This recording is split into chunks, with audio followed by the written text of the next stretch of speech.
Hey guys, Michael Ketchen here with another episode of the Michael Ketchen Show, joined as always by Matthew Hitchcock. How we doing? And one of my favorites, the mayor of Manchester, New Hampshire, Jay Ruais. Nailed Got it. it right there. I'm excited. We had it wrong for 2 years. Jay, excited to have you here. Obviously, know you're a busy guy, so thank you for taking the time today. I'm thrilled. Yeah, this is exciting. Yeah, any opportunity we can take to talk more about what's going on in the city, and really excited to have the opportunity to be here with you. Yeah, and I have so much I want to touch on. I'm sure Matt has a million questions too, as investors in Manchester, landlords in Manchester, people who have been here for 7 years, seeing what it was, which was, it was truly the definition of a diamond in the rough. You've helped polish that a little bit, and we're going to get into all that. But the question I wanted to start with, because you're the only guy I know who's done this. We meet in Salem. Yeah. 2.5 years ago at this point now. It's got to be coming up on that. Yeah. Yeah. You heard me speak at an event, and you said, "Hey, LinkedIn messaged me, can we connect?" And I was like, "Okay." And you're like, Yeah. "I'm gonna run for mayor of Manchester," and I'm so ignorant to politics. I'm like, "Dude, that's a big city. Like, what Yeah, do you mean? yeah. Are you Why nuts? would you ever do something? Why would you do that?" And then not only do you win, you win, and you're crushing it. What is it like? How does a person even get in the headspace? What does that process look like? Take us through that. Yeah, so when I was growing up, my father worked in the fishing industry. Mm-hmm. And for, how as a kid, these weird things sometimes just get seared into your memory. Yep. I remember I was 11 years old and I went fishing with my dad. And we got off the boat, and so I should back up. He worked for a fishing company. So he basically represented the rights of fishermen all over the world, primarily in the Gulf of Maine. Mm-hmm. So we get off the boat, and as we're leaving, the first mate of the boat turned around and said, "Hey, Rich," my dad's name's Rich. "Hey, Rich, make sure that we get enough quota next year. I need to be able to feed my kids." And I remember just thinking, what an awesome responsibility my dad has to advocate on behalf of these guys so that they can feed their kids. Mm-hmm. And so from that point on, I wanted to be involved in public service, because I would ask my dad, I would say, "Well, how do you do that? How do you make sure he can feed his kids?" He said, "Well, I talk with state representatives and state senators and governing bodies and, representatives and senators, governors, et cetera. And we make differences for them so that they can have enough quota so that they can put food on their kids' plates." And then I remember in 2010, I got sober. I stopped drinking. Mm-hmm. And I was coming out of a court-ordered mandatory rehab. And I was asking one of the guys that was coming out of the rehab, I said, "Hey, how are things going? Now that we're done this, what's your life like? What are you going back to?" And he just relayed this terrible story. He said, my wife left me. I got to repair that relationship with my wife and my kids. And I had lost my job before I came in here. And it was just a really difficult story. And I thought, well, we both suffer from, alcoholism. What is the difference between me and this guy? And there isn't one. There wasn't one. The only difference I felt was that I had more opportunities in my life. And so the quote that came to my mind was, "Talent is equally distributed, but opportunity is not." So for whatever talents I might have, I've had an awful lot of opportunities. So I've always wanted to give back, and I got involved in public policy. I worked for a member of Congress, and then I went to work for a national nonprofit that helped people with addiction issues. So again, giving back. Yep. And then I joined the Army as an officer, and my whole life has revolved around trying to make somebody's life just a little bit better and a little bit easier. And so then I saw Manchester, a couple years ago when I was coming back from my Army training at the time. And I had just gotten married, and I looked at some of the challenges that we had in the city that I'm sure we'll get into, but addiction, mental health, quality of life, homelessness, and then how it was impacting businesses, how it was impacting the reputation of the city. And I said, I have a background in this. I've worked on addiction issues. I've worked on mental health, homelessness issues. Why not me? Why not run? And at the very least, I'll get the message out there about some solutions I think we could implement to help address this issue. So I ran. It's like that classic story. I ran because I was ticked off and I wanted to make a difference. And to your point at the beginning, I saw the promise and potential of the city. Yep. I was never, I always wanted to be positive. I always wanted to say, look, this is an amazing place. And it's the diamond in the rough. There's so much potential here. There's so many good things we could be doing. We have to address these issues, obviously. I'm not an ostrich burying my head in the sand that we don't have challenges. We do. And we want to fix them. We want to make it better. So that's why I ran in a nutshell. I saw some problems that I thought I had some solutions for, and working together, we could get there. 100%. And that's, when we came in and backing it up a little bit into 2017, and we've talked about before in the pod, and everyone knows the building we're in now, we're trying to clean up one of the streets in downtown Manchester. And when we met, you were one of the reasons we chose to stay here and clean up the street, because we saw a change coming. we saw leadership coming, and we saw for the first time, we always saw the opportunity, right? Would you agree with that? We always saw it was here. Yeah. But we finally felt like we had the support of someone in that corner. And I think what doesn't get talked about enough in this space is if you're going to be in real estate long enough on any kind of scale, you are going to work with the public sector in some form or capacity, whether it's, I don't care if it's an A-class brand new building and it's just eviction on their rules, or if it's development, if it's housing, whatever it is. People don't think enough about that leadership piece, which you said something a second ago about that positivity. That's really what resonated. When did you think this went from, I think you're a confident guy. You always thought you could win. I've never been behind a campaign. Like, when's it get real? When you're like, wow, like I can do this. Best way to do anything in life is to have good communication, right? Yep. And for me, it was door knocking. We knocked on 41,000 doors last year. So I felt like I had a pretty good feel for where the city was. And, you read these stories all over the country about cities that went through challenging times, particularly during the pandemic. And you would hear these, the common themes start to bubble up. And it was, my city's dead and dying. I can't wait to get out of here. I don't want to be a part of this anymore. Manchester, I found when I was door knocking, was just the opposite. Yeah. I love this city. I love living here. I love working here. I grew up here. I'm gonna stay here my entire life. But we have these challenges that I want to see addressed. So I'm an optimistic, positive person by nature, but I was really fueled by the conversations I was having at the doors every day. It kind of validated the message that we started the campaign with, that it was never going to be negative. It was always about how can we do better? And I heard that on the doors. And so I felt like my message, the message of our campaign was resonating because it was what I was taking from people I was knocking on doors with. That yes, we do have challenges, but we can fix them, we can work together, and we can get there. Did you have any reservations or concerns leading into your win on what you could actually push through for your vision? So that's a great question, and I get that a lot because I had never held office before, but I had been around it for a long time. I had worked in campaigns, and I had worked for a member of Congress. I actually worked for that member when he was mayor of the city of Manchester. So I've been around it a long time. I know that progress can sometimes be slow. So I don't ride highs or lows. I don't, if I don't, quote unquote, get my way on something that I want to see accomplished, I don't say, okay, I'm going to take my ball and go home now because it didn't wind up exactly how I wanted it to. So I think the progress inherently is going to be incremental. And I don't think it's good when pendulums swing too greatly. So like if you come in and you want to do 10 things and the pendulum just, moves that fast, I don't always think that's a great thing. It depends. Yeah. But I thought there was a lot of really good things going on here, and that if we can make some incremental progress, if we can make some changes, that we would see it even better. So no, I didn't come in with unrealistic expectations. Long answer to a short question. Yeah. I didn't come in with unrealistic expectations. That's a politician for you. Yeah.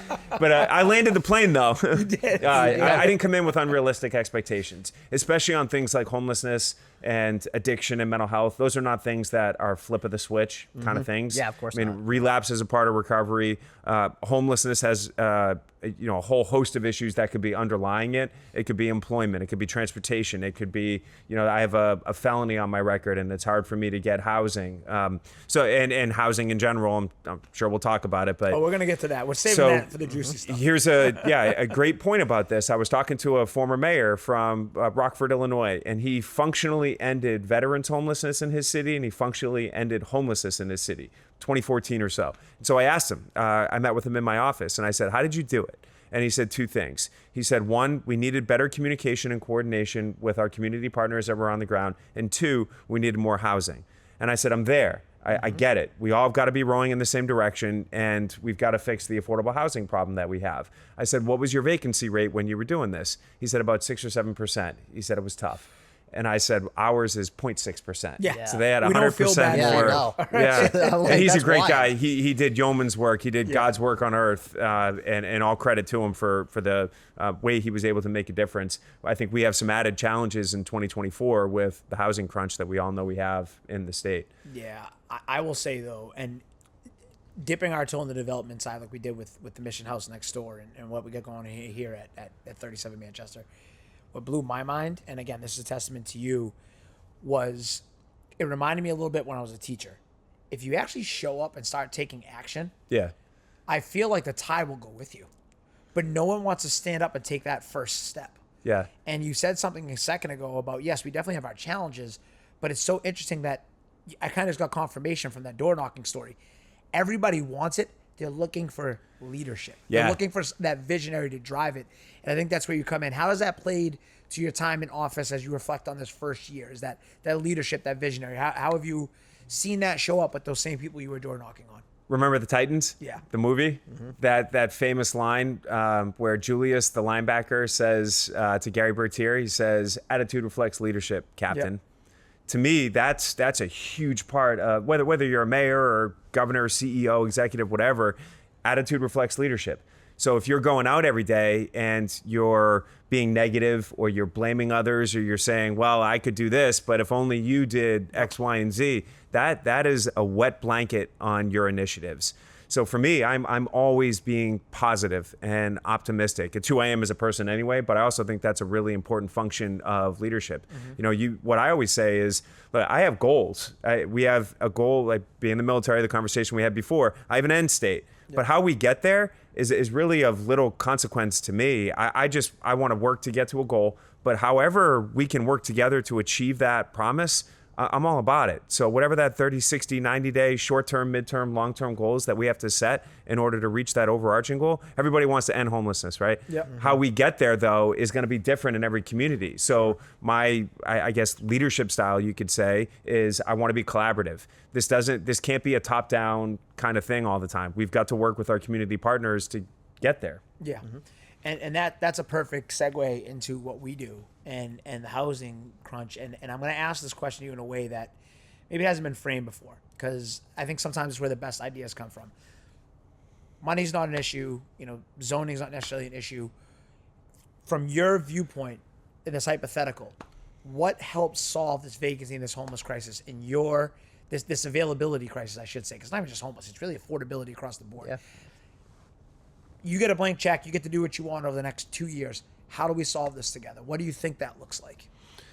So I think, well, from a housing standpoint or from what would you like to see on the development side, people coming in?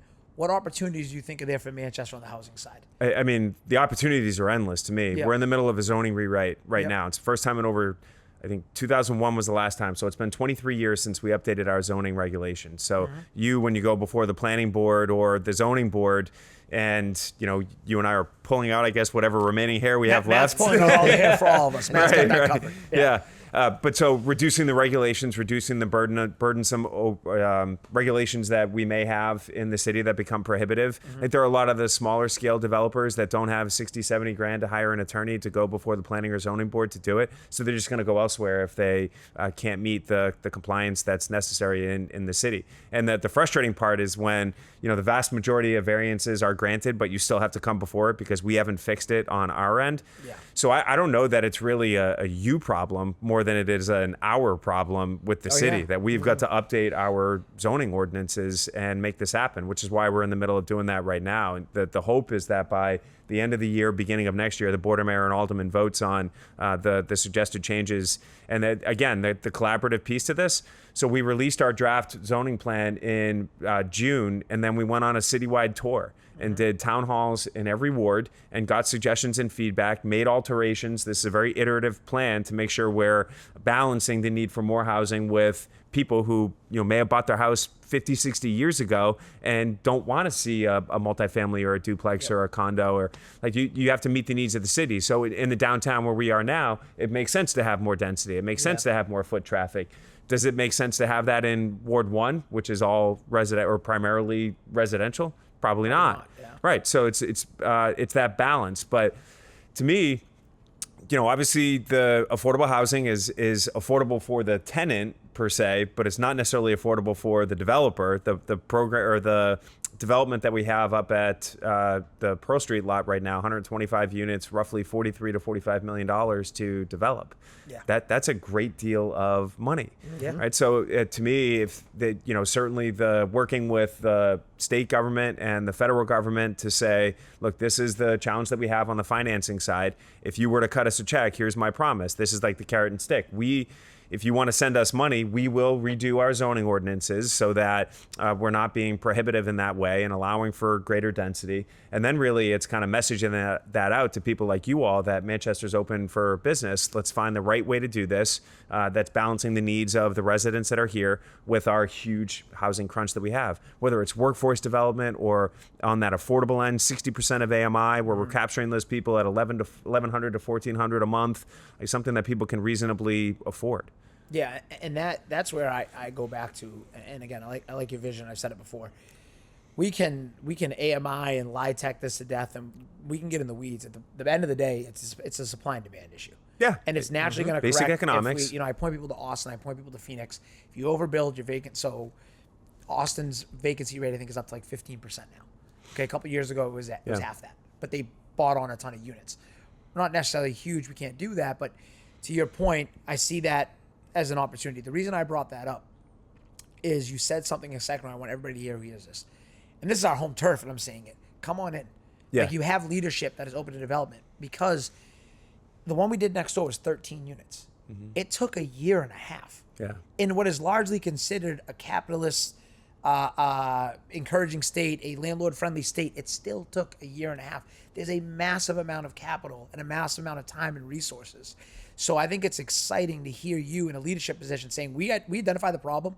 We want you guys to come in. We understand that has to go both ways. Yeah. And it's one of the reasons we decided to stay. It's one of the reasons we're going to continue to invest in this area. Mm-hmm. Absolutely.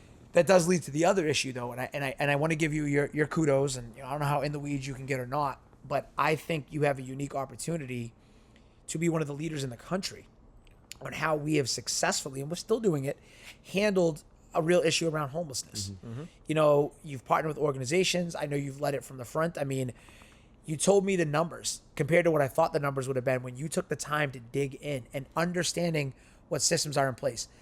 How have you handled that? Not a huge city, for context, if people don't know, Manchester, what are we, 120, 130,000? About 115,000. 115,000 people. Not Mid-sized small, city. not huge, Yep, right? Yep. But real problem with what we had. What are some things you've done, and what are some opportunities you think we can do to continue to improve that problem? Yeah, so since I was sworn in on January 2nd, and I did my State of the City address, I believe in February, where I outlined 14 different initiatives that I really thought we could start to make a serious difference in this issue. And so what I've said from the beginning is that this issue has to be dealt with comprehensively. It can't just be all housing, because individuals may have an addiction or mental health or access to employment or things of that nature. So it can't just be all housing, and it can't just be all arresting. It can't. I mean, individuals who are unhoused who may have an addiction problem, you can't just arrest your way out of this, right? So it's got to be a combination of all three. So one of the things that we started right at the beginning was implementing that comprehensive plan. So in June, I'll start on the enforcement side. In June, we got word from the Supreme Court that the Grants Pass v. Johnson case was decided that municipalities could have the greater ability to enforce things like a ban on camping in the city. Now, in addition to, Manchester immediately moved. I believe we were one of, if not the first cities in the nation to implement a ban on camping in the city, which basically gave police the authority to clear encampments where they existed.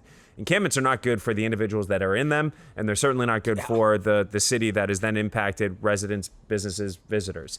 So we banned camping.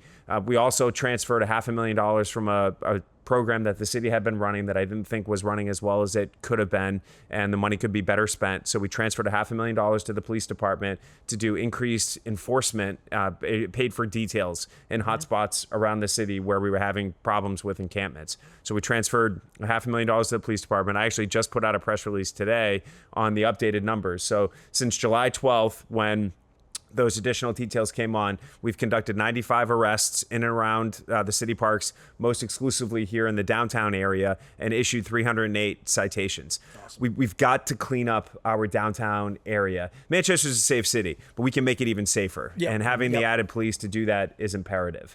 So on the enforcement side, I really do think we've made a good dent. But also with that, we've basically sent the message that if you're in Manchester and you want help and you need help, it exists. But if you're here to ignore our laws or break our ordinances, we're not going to tolerate that. Yeah, there have to be consequences for illegal, unlawful behavior. So we're not going to tolerate that. Now, the additional part to that is we've got to have resources available for individuals that want and need help. So at the engagement center, we down on South Beach or on Beach Street, we initiated a resource fair there. So if you are unhoused in the city of Manchester, every week we have a resource fair with over 30 different services or community partners that are available to connect them to services. And the release that we put out this morning is in the last 3 months or so, 458 different connections have been made to services for individuals who are unhoused in our community. In the last three months, 20 people have gotten housing. So we've removed 20 people from the street, broken the cycle that they're in, gotten them into housing. 25 people have gotten identification. So one of the biggest prohibitive barriers to getting out of homelessness is a lack of identification. How can you apply for an apartment? You don't even think of that, right? And it's the things you don't even think about as you're going through this. And this is one of the things that we put in place. So I called down to the engagement center and I said, hey, just give it to me straight. What is one of the problems that we have? And he said, a lack of identification. They can't get housing. They can't get access to services. They can't get employment without an ID or a non-driver's ID or a social security card or a birth certificate. And I said, okay, do you guys know how to do that? I said, yeah, of course we do. We just go down to the DMV or we go to City Hall or we go to the Social Security office. Of course we can do that. I said, okay, so what's the barrier here? He said, we don't have money. And I said, okay, all right, good. We've identified the problem. We've identified what the solution is. So I called Members First Credit Union, a bank here in the city. And I said, hey, I need $1,000. I'm going to start a pilot program to get people IDs. And they said, okay, done. Where do we send the check to? And they said, we can't give directly to the shelter for whatever legal reasons. We can't give directly to the shelter, so we need a fiscal agent. So I used to work at Catholic Charities. So I reached out to Catholic Charities and they said, done. We'll set it up. Send us the check and we'll take care of it. Problem solver. Yeah. So, but that was we're like, hiring Jay if you're interested in the job. that was 3 phone calls, 10 minutes, and we solved the problem. Can I okay, we gotta get into this. I'm sure you got some questions too, because one, you just took one of our core values. There's no problems. There's only solutions. We haven't found yet. I can't stand the word no. Yes. I get it if we can't do something this way, but tell me how to get to yes. But are you? I mean, dude, I'm telling you, it's wild. But and I don't know if you feel it. I feel like the entire city's making that mindset shift, and that's coming from you. How do we take, like, what opportunity? Because now you're giving me more questions to think about. How do we leverage that? Like, how do you get that throughout the rest of this term and hopefully another term? I don't know if you're going to run again or not, but I really hope so. The whole city hopes so that you're going to, I don't know if that's been announced or not. How do you continue to facilitate that? Because there's so many opportunities. Like you just said, that's the lowest hanging fruit. Yeah. We got to get more people involved to do that. Because that's something, as good as it is that you're doing that, that's not a good use of your time.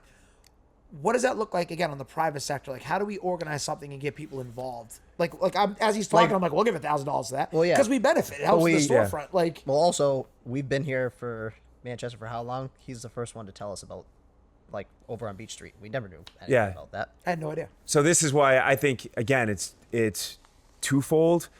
I would never be in a position where I would come to you guys and say, this is your problem for not knowing. This is on me. This is on me as the messenger, as the chief executive officer of the city. I've got to get this stuff out there. We as a city have to do a better job of communicating things that we're doing and asking, like, hey, where can we partner on things going forward? I've never been one to say, well, if only people knew how great we were doing, we would do even better. You don't remember the paint cleanup thing when we first came here? Yeah. We actually were like the only landlords to try to use, I don't remember what it was. And our head of maintenance is so efficient. I mean, the kid's just amazing. He took the time to flush it out, and come to find out their program actually didn't work. They were just telling people about it. Oh, is that so right? we finally went back in and we're like, everything you told, like, this doesn't work the way you said it did. But people, back to that point, they weren't telling us, and to your point, the communication issue around it. Yeah, so this is where we need to do a better job of getting this information out into the community and saying, hey, where can we partner? Where can we work together? So I've talked to the Chamber of Commerce about this as well, where can we get out into the business community and talk about what we are doing and where we can partner to do even more. This is why I've done 9 town halls in the city of Manchester. So City of Manchester, for your listeners, your viewers, we have 12 wards, 12 months in a year. I'm doing one town hall a month in all the wards, so we'll get to 12 by the end of the year. I've done 9 of them to get that message out into the community. We want to partner with the Chamber of Commerce on these kinds of things with businesses and to make sure we're getting our message out there. When I leave here, I'm going to do an interview with WMUR on the press release we put out this morning, again, to further get that message out there. And it's twofold.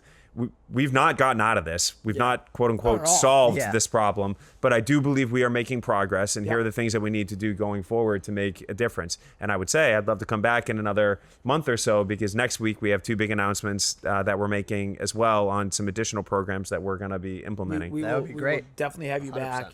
And I think the big thing that we saw firsthand that people don't realize,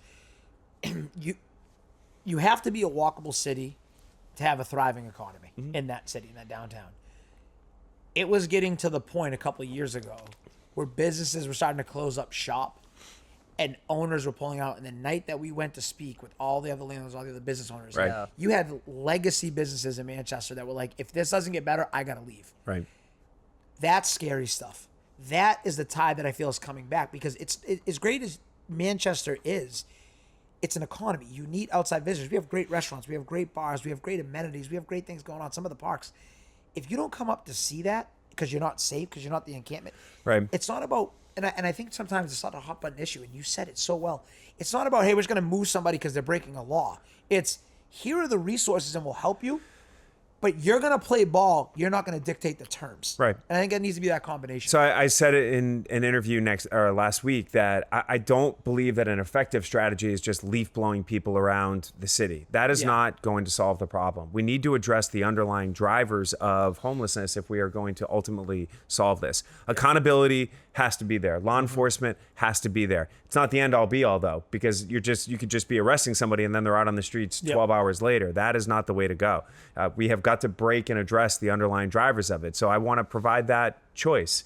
If you want to stay here in the city, you've got to get help. And I've been sober 14 years now. I bleed with empathy. I want to be helpful. But we also have to have a balance in the community. You are a business owner in this city. You guys can't be impacted by these kinds of things as well. Or the whole city goes into a spiral from there if businesses are leaving, if people are being impacted to the degree where we're not getting people to come into the city and go to those bars or restaurants, go to the SNU Arena for an event on the weekend, go down to the Fisher Cat Stadium and watch a ball game.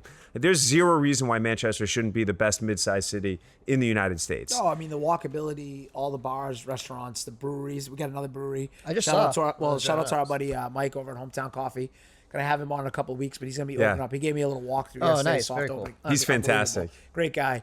And you're seeing those things come up, and that's what gets us excited, right? Because now you're bringing friends and family saying, hey, let's go up to Manchester. Yes. Right? And you Yes. change the reputation. And you are the driving force behind that. Any other questions you want to get? We are. We are. Yeah. See, he's trying to give me some kudos. I like that. I appreciate that. But Jay, we're very happy to have you.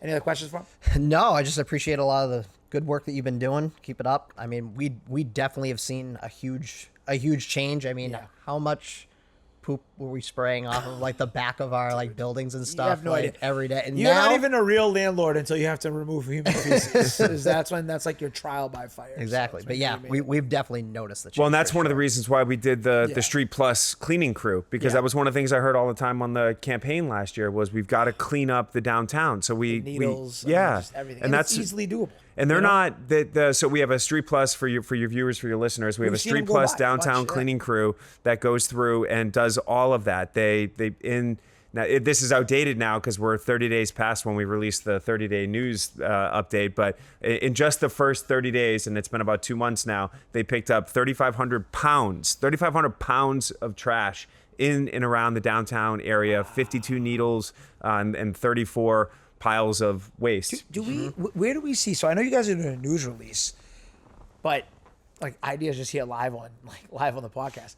Is there like a website, something where we're tracking these metrics and that data is accessible to constantly see that growth? Yeah. To see that track. Because I feel like that's obviously in politics and things, we always get the negative news. We never get positive news. Well, I feel if it like. bleeds, it leads. That's what Yeah. you're going to see in the newspaper. 100%. But that's what we want to do. So the police department has a regularly updated section of their website where you can find like arrests and citations issued, things like that. But on the city side, that's one of the next steps that I want to be able to implement is how do we get this message out from a quantifiable standpoint? Yeah. So I put out press releases, which people can find on the Manchester Mayor or the Manchester City website, but you can also find it on my Facebook page for the Manchester Mayor's Facebook page, Manchester Mayor's Twitter page. And so you can find all that on there. But I want to be able to track it online and have that quantifiable data some there. Kind of website, something it's regularly updated. That's the type of thing that you need to see that chart, right? That graph in real time as it goes, because you need to understand that's quantifiable, right? Right. And I say it all the time. Men lie, women lie, numbers don't. Right. And that is an insane stat that I guarantee the average person says, "Oh yeah, it's cleaner." They're not correlating. Sure. How much, and we need exactly to quantify what that means. We need to, because what it shows is the mindset shift of if I take action, I get results. Yes. And it's the results are directly correlated with how much action is taken. So I Right. would definitely, whoever on your team with No, that's a great idea. Your team that is overwhelmed. Yeah. Doing an awesome job. I'm a big data nerd, and Yeah. I love being able to put out that kind of data because, to your point, humans lie, numbers don't, and there's no way to obfuscate data. Data is what data is. It's math, and again, like we started to talk about earlier development, we are 0.6% vacancy rate, right? We have apartments. I mean, we were looking today to give an idea of how bad it's gotten. And again, it's a market, right? And I think let me give the clarification. We are landlords. We are investors. We have investors in our deals, some of them.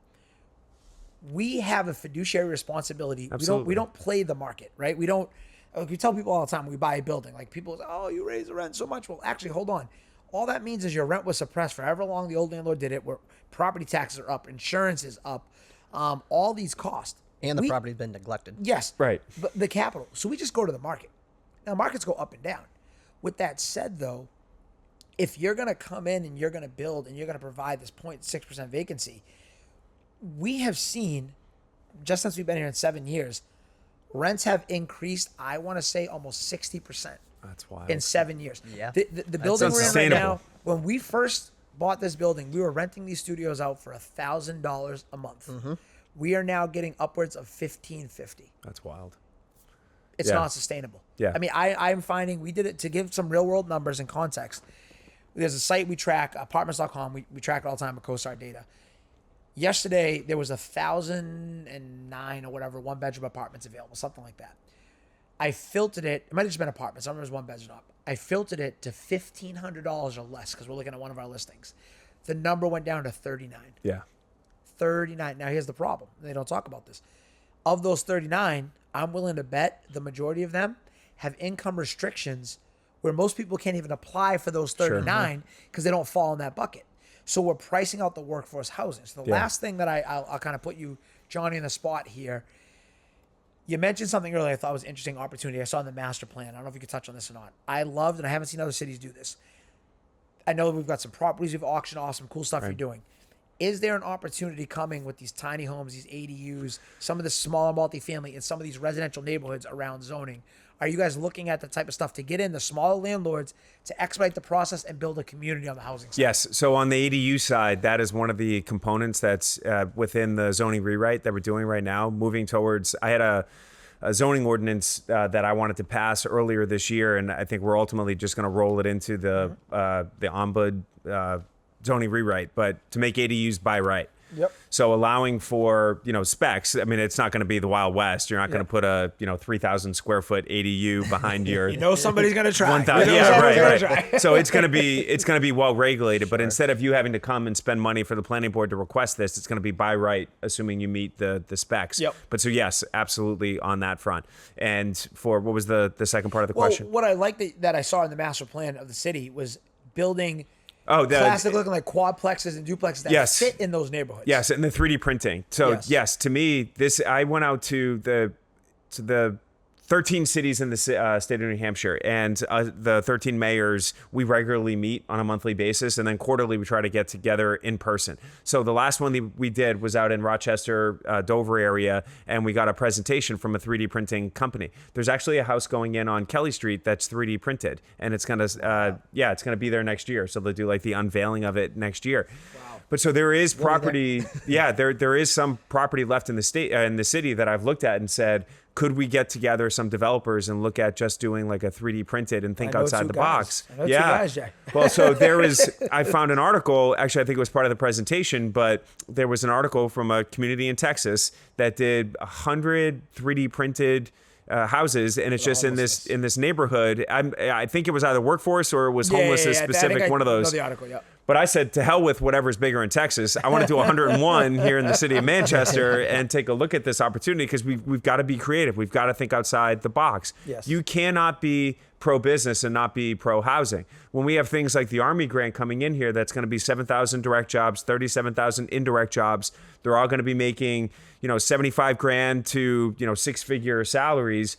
They're going to be younger in that 35 to 45 range. Like, this is the next generation of Manchester residents. Yep. But they can't afford $3,000 a month to live. So we're going to lose those people to the surrounding communities. But I want them right here in the city of Manchester. Yeah. I want to grow the pie. The best thing we could do for our economy in the city is grow the pie. And the best thing we could do for taxpayers in the city is to grow the pie from a commercial standpoint, more residents coming in, some higher incomes as well. But you're not going to have that if you're not meeting the needs of that workforce development. Well, and to your point, and I just saw an article, Mike Chadwick, shout out to Mike Chadwick, one of our lenders, sent me it today. I was going to text you this morning. I was like, all right, let him get a little bit of peace. Redfin just named, you know what the number one hottest housing market in the country is? Manchester, Nashua. Manchester, New Hampshire. Yeah. No, just Manchester. Just They broke it Manchester. up. I saw it Manchester because is there's the some other number ones one I've seen where it's housing- like they've this been lump for a region. little while, but Yeah. I mean, it's insane. So, Yeah. Jay, this is awesome. I know you're a busy. Thank you guy. so much. Where can people get in touch with you and learn a little bit more about the mayor? Yeah, so we have our campaign Facebook pages, campaign Facebook page. We have a campaign Twitter. We also have an official mayor's page, and we have an official mayor's Twitter as well. All the information all the updates are available on that. We have our city website, manchesternh.gov, where you can go see updates as well. And then I'm always in the Union Leader or on the WMUR talking about some of the latest and greatest things we're doing. But yes, also it's all right there. J Ruais, Ruais as my last name. Not Ruias. Yes, that's right. Hey, listen, the only place in the city of Manchester that gets my last name right on the first try is on the west side, where we still have some French speakers. So I love it. Right. All right. Thank you for being with us. Pleasure's all mine, Matt, Michael. Thank Thank you you. as always. And as always, bet on yourself.